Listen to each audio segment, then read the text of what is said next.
자, 검찰은 사모펀드 투자, 그리고 딸아들 인턴 경력 조작, 그리고 검찰 수사 이후의 증거인멸에 조국 부부가 다 서로 논의해서 공모했다고 보고 있습니다.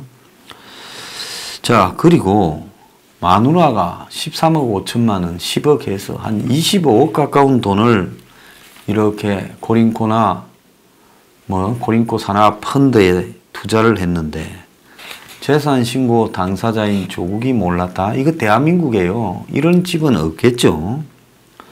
자, 조국이 딸 논문을 교수 아들에게 직접 전화를 갖다가 한 것도 발견되고, 자기 집 PC에서 인턴 증명서를 만들려고 했던 것도 지금 발견이 되었습니다. 그리고 한국투자증권 직원이 1시간 동안 하드를 교체할 동안 집에 함께 머물렀다. 지금 그렇게 나오고 있습니다. 밥도 같이 먹었다 하죠. 자, 그런데도 이 마당에 조국을 비호한다고 한국 좌파들이 다 들고 나섰습니다.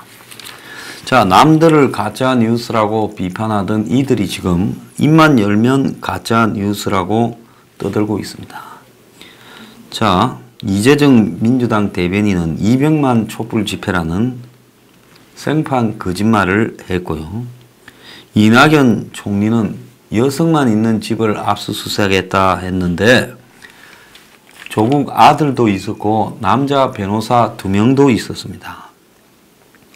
민병두는 짜장면 압수수색이라 했는데 짜장면은 시켜 먹지도 않고 한식을 먹었다고.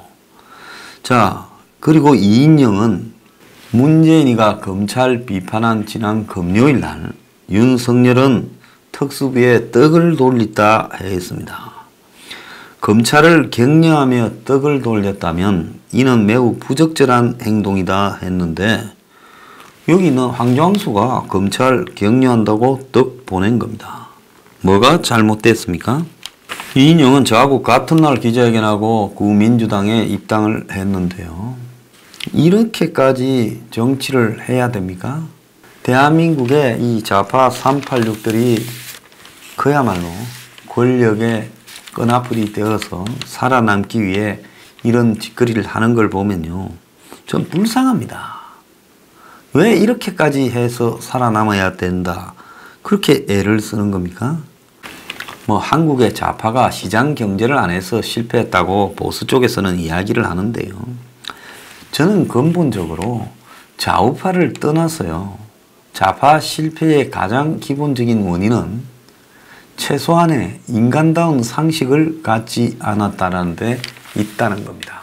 사람은요, 좌파라도 상식을 가진 사람은 존경을 받아야 된다. 저는 그렇게 생각합니다.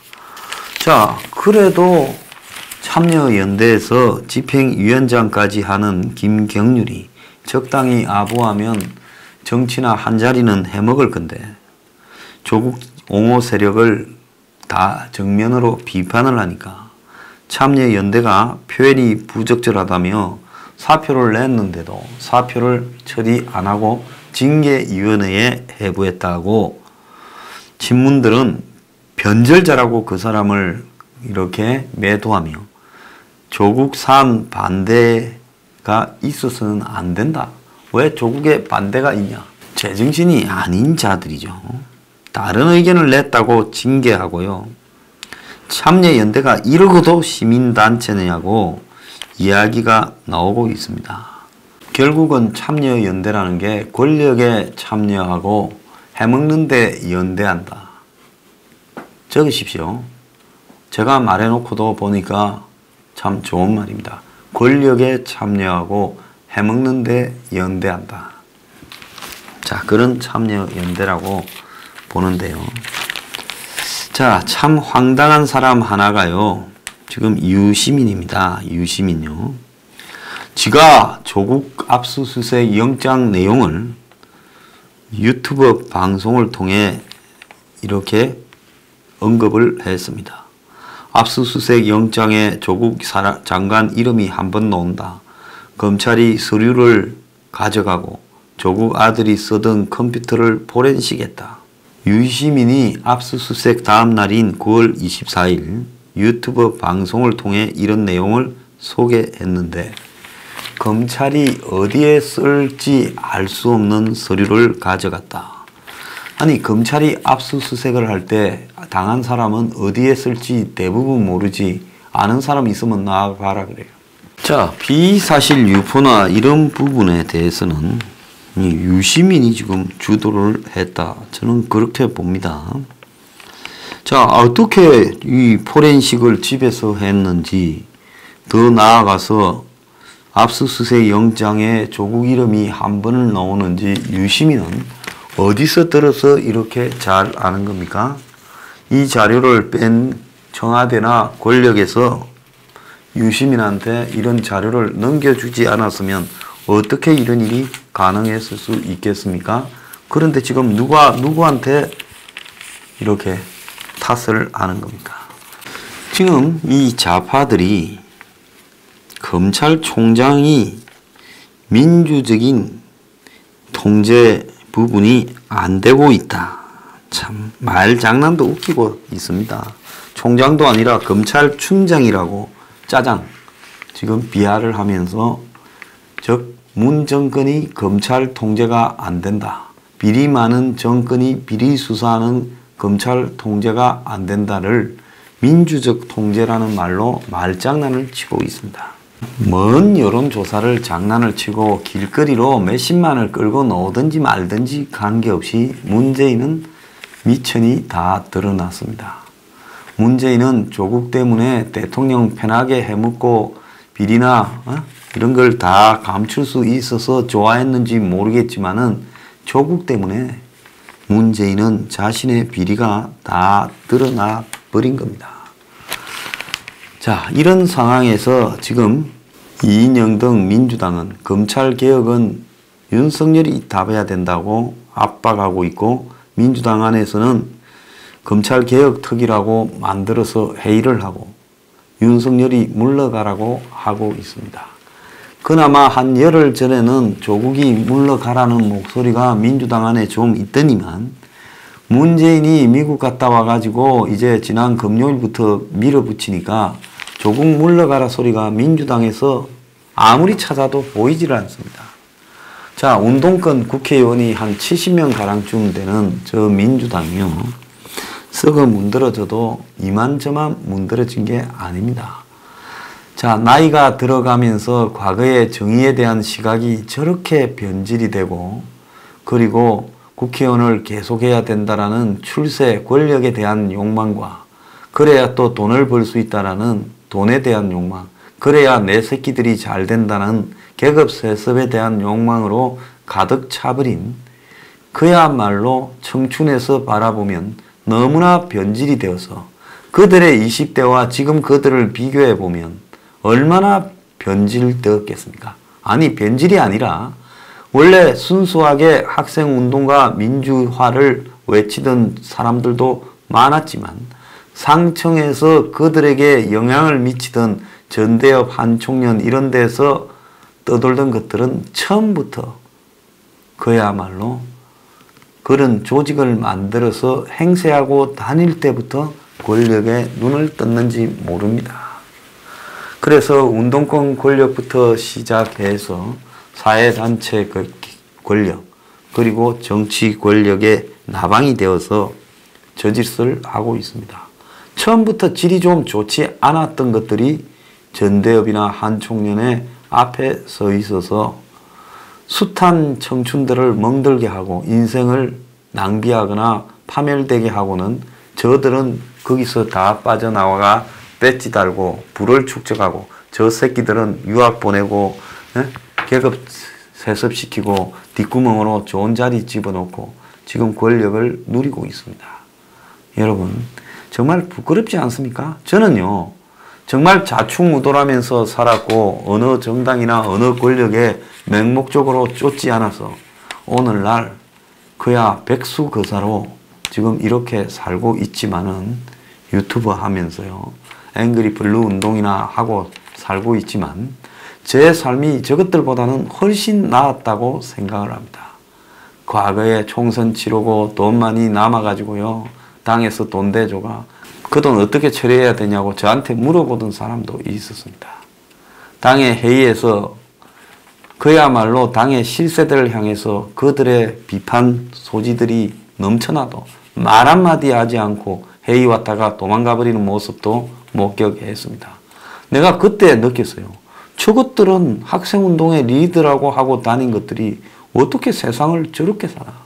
누구보다도 실세들 앞에 인사 많이 다니고 큰절하는 모습들도 목격했습니다. 그래서 이게 처음부터 저질이었으니까 학생운동의 리더를 한다고 설쳐댔지 순수한 사람은 그것도 안 했을 거다. 이런 생각을 해봅니다. 자, 황교안이가 앞서 생방송에서도 제가 말씀드렸다시피 지지율이 변하지 않습니다. 이 와중이라면 적어도 압도적인 1위까지는 가야 되죠. 야당의 프리미엄 효과까지 누리고요. 그런데 황교안 지지는 격같습니다. 자, 그리고 더 나아가서 한국당도 지금 하는 행태가 가관입니다. 만약에 조국 사태가 안 터졌으면 한국당이 뭘 하고 있을까? 걱정하는 사람이 있고 조국도 언제까지 가지 않을 건데 조국 사태가 끝이 나면 한국당이 어떻게 될까? 걱정하는 사람도 있습니다. 황교안이요. 아마 그냥 조국이 없었으면 한 9월쯤 집에 갔을지도 모르는데 조국 때문에 수명을 연장하고 있는데 포스터 조국에 대한 계획도 없고 조국 때 머리 민 사람, 좀 떠드는 사람들을 청구서만 쌓이고 공천 보장증만 난무하고 있다. 이런 말까지 들어요. 그러니까 서로 공천 받을 거라고 머리 밀라니 나중에는 이제 머리 밀지 마라 했다. 그리고 황교안이 오늘 검찰의 패스트트랙 조사 출두했는데 당연히 출두 협조해야 돼요. 왜? 검찰이 지금 정권에 저러고 있는 와중에 어쨌든 패스트트랙이 경찰에서 넘어와서 검찰이 처리를 해야 되는 와중에 한국당이 그것도 안 가면 이제 검찰이 뭐라고 하겠습니까? 여당이나 이 문파들이 검찰이 한국당을 봐주고 있다고 이야기를 하지 않겠어요? 그러니까 당연히 가야 되는 거고 황이 오늘 갔습니다. 그런데 패스트트랙으로 고발당한 사람들한테 공천 주겠다고 공천장까지 남발을 했고 또 어떤 사람은 이 단식을 해서 공천 받겠다고 지금 단식을 하고 있고 단식 농성장에서는 황이 나라를 위해 몸을 던졌다고 격려를 하고 있습니다. 그런데 이 조국 사태 이전의 한국당의 꼬라지를 기억을 해야 되는데 다 잊어버린 것 같아요. 친박 비박 갈등에 당협위원장을 바꾸고 국회의원들을 공천 안 준다 어쩐다 했지만은 그리고 무슨 보수 개혁에 대한 정책과 또 인재 영입을 한다 했지만 아무것도 못했습니다. 뭐 유승민하고 뭐 보수 통합한다는데 유승민은 연락도 못 받았다 그러고 민주당이 불출마부터 해서 지금 당에 총선 준비로 데려가자 그때서 회의하는 척 한 게 답니다. 자, 그래서 문제는 머리 깎고 뜯는 게 중요한 게 아니라 이 싸움에 승부를 걸어서 이걸로 총선까지 연장을 갈 거냐 아니면 이 싸움에 이제 발을 빼고 뭐 정상으로 돌아갈 거냐 아니면 보수라도 일단 합쳐야 된다고 할 것인가 이 대책이 있어야 되는데 누구도 저 당이 장기적인 대책을 놓고 어떤 플랜하에 가고 있다고 보는 게 아니라 그때 그냥 때우기 식으로 가고 있다. 민부는 한번 이야기해놓고 끝나버렸고 거기에 대해서 나오는 비판에 대한 토론도 한번 하지 않습니다. 그게 지금 한국당의 수준이고 황교안 옆에 배설하고 싶어서 뭐 전직 관료 무슨 전직 군 출신 뭐 전직 전문인 등이 수두룩하게 왔다리 갔다리 하면서 알랑거리는지 모르겠지만은 그게 10,000명이 있거나 10만 명이 있어도 돈 안 된다는 것은 기존의 보수야당에 입증된 사실입니다. 인재 영입요. 비슷한 썩은 물에 또 썩은 놈들 더 갖다 놔봤자 무슨 놈의 인재 영입이 되겠습니까? 인재 영입하고도 관계없는 문제예요. 그래서 중요한 거는 이 한국당이 지금 민주당과 비스무리한 효과로 빠져들고 있다는 겁니다. 민주당이 의원이 120몇 명이 있어도 의미가 없듯이 한국당도 아무런 의미가 없는 정당으로 지금 가고 있다. 조국 관련해서 뭔가 되는 것처럼 움직이지만 그거 아무 의미 없는 일이다. 결국은 조국 문제가 소멸되고 나면 또 비실대다가 붕괴될 정당이다. 참 우려스러운 상황입니다.